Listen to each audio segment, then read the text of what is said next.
How does a solar panel generate current from sunlight? Part 1. Part 1. Before discussing the solar panel, we consider what the current is. Whenever the electron passes through a conductor, we call it current or electric current. In terms of electrical current, the item is divided into three levels.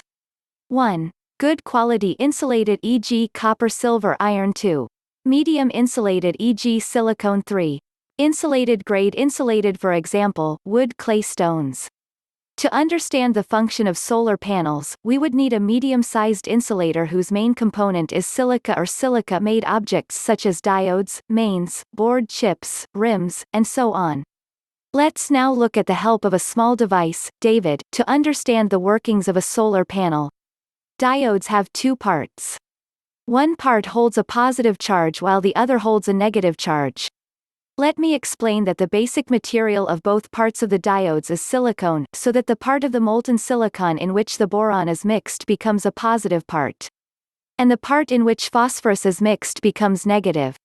The negative part has an abundance of electrons, and the positive part has very small, tiny holes for storing these lactones. When these positive and negative parts of the diodes are combined, an electronic process takes place.